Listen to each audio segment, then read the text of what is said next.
회계사님만큼 다 좋은가요? 어때요? 데이터는 없지만 제가 주변에 샘플링 해보면 좋지 않아요. 회계사들도 재무제표 안 봐요. 그러니까 안 본다는 이유도 있고, 두 번째 이유는 뭐냐면 잘 볼 줄 몰라요. 일반인 대상으로 이제 강의를 몇 년 전부터 좀 하기 시작했거든요. 네. 한번 강의 듣는데 몇백만 원씩 막 이렇거든요. 조금 경제적으로 여유 있으신 분들이 이렇게 들어와요.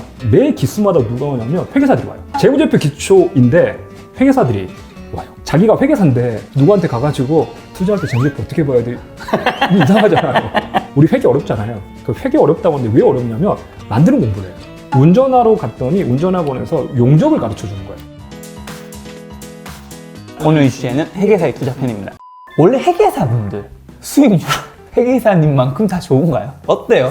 이거 뭐 데이터는 없지만 데이터는 없지만 제가 주변에 샘플링 해보면 좋지 않아요. 재무제표 전문가들이잖아요. 일반인하고 차이 안 나요. 이유가 두 가지가 제가 보니까 있거든요. 회계사들도 재무제표 안 봐요. 무슨 말이에요 도대체? 자기들이 만들면서 왜 안 봐요? 그러니까 안 본다는 이유도 있고, 두 번째 이유는 뭐냐면 잘 볼 줄 몰라요. 전문가잖아요. 그러니까 우리나라 사람들이 그 착각을 하시는 게 재무제표는 회계사들이 제일 잘 보지 않냐? 이러시는데 제가 질문을 바꿔서 드리는 게 뭐냐면, 우리나라에서 운전을 누가 제일 잘할까요? 운전은 뭐 기사님들. 택시 기사분들이, 드라이버분들이 잘하시잖아요. 그렇죠. 제가 운전을 누가 제일 잘할까요? 라고 질문을 던졌을 때 어느 누구도 저한테 현대차 직원들이요 이러진 않거든요. 현대차에 맞아요. 근무하시는 직원분들이 사실은 뭐 자동차에 관해서는 잘 알고 계신 전문가잖아요. 그렇죠. 근데 그분들이 잘하는 건 운전을 하는 게 아니라 만드는 쪽에서 이게 용접을 잘한다거나 아니면 뭐 디자인을 잘한다거나 이런 것들이지, 그분들이 택시 기사보다 운전을 더 잘하는 건 아니잖아요. 재무제표도 영역이 뭐가 있냐면 재무제표를 만드는 쪽이 있고 그걸 활용해서 운전하는 쪽이 있어요. 아, 이거 좀 달라요? 달라요. 그러니까 자동차 운전할 때 필요한 핸들 조작하고 엑셀 클러치 밟는 거랑 차를 만들 때 용접하는 거랑, 용접이 운전에 도움이 되냐는 거죠. 아무 상관없죠. 전혀 상관없잖아요. 그것처럼 재무제표를 만들 때 필요한 지식하고 그걸 이용해서 의사결정하는 지식이 달라요. 그래도 이 일반인들이 재무제표를 안 보는 이유는 봐도 이게 뭔지 잘 안 보이잖아요. 근데 어쨌든 회계사분들은 보면 무슨 말인지 알잖아. 제가 강의를 할 때 일반인 대상으로 이제 강의를 몇 년 전부터 좀 하기 시작했거든요. 근데 일반인 대상 강의를 했을 때 처음에는 소수고 하다 보니까 이게 가격이 되게 비쌌어요. 한번 강의 듣는데 몇백만 원씩 막 이렇거든요. 와. 그러니까 그러다 보니까 좀 경제적으로 여유 있으신 분들이 이렇게 들어와요. 과정이 제목이 뭐였냐, 뭐 투자 유치원 막 이런 과정이었거든요. 투자 유치원이고 다루는 주제는 투자할 때 재무제표 어떻게 봐야 되는 재무제표 기초. 그래서 유치원 과정을 만들어 놨는데 두 가지 직업군이 매번 와요. 기수를 열 때마다 한 부류는 누가 오냐면 의사들이 들어 많이 오세요. 이 돈을 투자를 해야겠는데 처음에 뭐 이렇게 증권사한테 맡겨봤는데 뭐 좀 자기 원하는 만큼 수익이 안 나오고, 근데 또 자기 머리는 또 있으니까 내가 머리가 있으니까 내가 공부하면 내가 더 잘하겠다 해가지고 의사분들이 좀 오시고, 그리고 이제 의사는 올 줄 알았는데 두 번째는 저도 예상 못했다는 게 매 기수마다 누가 오냐면 회계사들이 와요. 재무제표 기초인데 회계사들이 와요. 신청할 때 직업란이 있는데 의사들은 의사라고 적어요. 근데 회계사들은 안 적고 와요. 민망해서 그런가요? 그렇죠. 내가 회계했는데 그게 뭐였냐면, 제가 그 과정을 처음 만든 일기 때 그때 한 20명 정도 모여가지고 강의를 했는데 첫 시간에 제가 그 얘기를 했어요. 재무제표를 만드는 것하고 운전하는 게 전혀 다르기 때문에 회계사들이라고, 회계사들 재무제표를 만들 때 이게 차변, 내변, 회계 처리가 어떻게 되고 이걸 어떻게 재무제표에 실어야 되는지를 그걸 고민하고 그걸 감사하는 사람들이지, 이 회사에 대해서 투자할지 말지를 고민하는 애들이 아니다. 그러니까 회사 재무제표를 있는 그대로 만드는 것하고, 감사인들이 이 회사 재무제표가 지금 이 회사 상태를 잘 나타내고 있냐, 이걸 가지고 고민하지 이 회사에 내가 투자를 해볼까? 이 회사에 내가 돈을 빌려줘도 되나? 감사하는 과정에서 그걸 할 리가 없거든요. 하지 않거든요. 그래서 이게 전혀 다른 영역인데 해본 적이 없다. 그 얘기를 막 하고 났더니 쉬는 시간에 한 명 이렇게 쓱 오는 거예요. 안녕하세요 하더니 명함을 주더라고요. 봤더니 딱 주면서 감사 7년 차입니다 이러면서. 또 회계 감사를 7년 하면 저희가 보통 감사 시장에서는 5년째부터 이제 인차지라고 그러는데, 그 팀장 감사 7년 하면 책임지는 거예요 거기서. 감사를 다 하는 사람이거든요.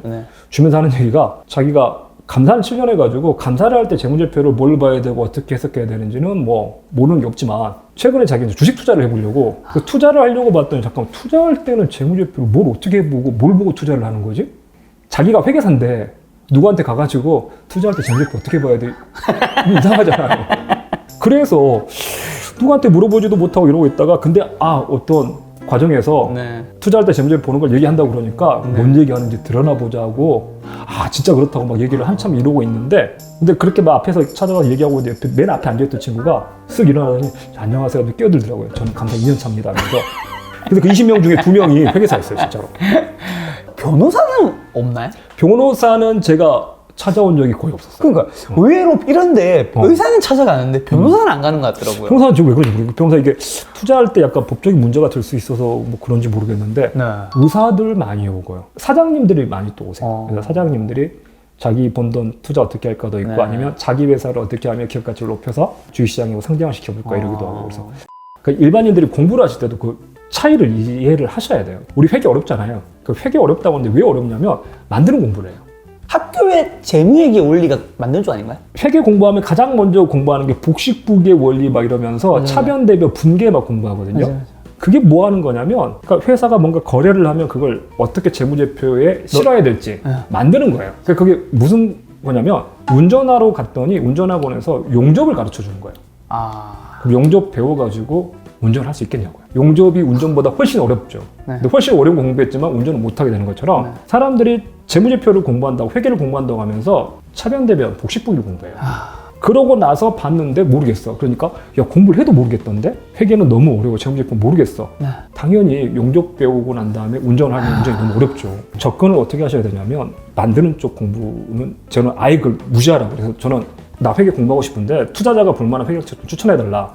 아쉽게도 그런 책이 없다. 그래서 나중에 제가 쓰긴 썼지만 제 책 쓰기 전에 아쉽게도 그런 책이 없다. 대신에 보지 말아야 될 책은 있다. 뭐냐면 투자자를 위한 회계책인데 펼쳤더니 차변, 대변, 복식부기 일장이 그렇게 시작하면 그럼 보지 말라고. 지금 이 책을 쓰는 사람이 어떻게 보면 감을 못 잡고 운전 배우러 왔는데 1교시 용접, 2교시 페인팅 이러고 있는 거니까 그 차변, 대변, 복식부기가 아니라 만들어진 재무제표. 어차피 우리는 만들어진 완성품 재무제표를 받아보고 의사결정을 하는 거지. 우리는 활용하면 되는 거죠. 만드는 과정에 우리가 개입할 필요는 없거든요. 우리가 봐야 될 건 아까 봐야 될 건. 그거예요.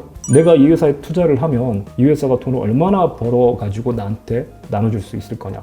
치킨집, 친구 치킨집 투자할 거냐 말 거냐 할 때는 치킨이 몇 마리나 팔리냐, 하루에 몇 마리 정도 팔리고 원가가 얼마 정도 되냐, 그래서 이익이 얼마나 남냐. 야 내가 1억 투자했는데 한 달에 200만 원씩은 남기네? 근데 내가 1억 주고 50% 투자했으니까 200만 원 중에 100만 원이 내 몫이네? 그러면 한 달에 100만 원이니까 1년이면 1200. 1억 투자해서 1200, 12% 괜찮은데? 그 관점에서 보는 거예요. 지금 말씀드린 게 투자자 입장에서는 뭐냐면 ROE라는 개념이거든요. ROE. 그러니까 ROE가 뭐냐면 주주들이 투자한 그 주주목 자기 자본분의 이익이 얼마나 떨어지냐. 1억 투자해서 1200 나면 12%. 그럼 이게 ROE가 5%의 회사보다는 6%, 7%, 8% ROE가 높을수록 투자 입장에서는 좋은 회사예요. 좋은 거죠.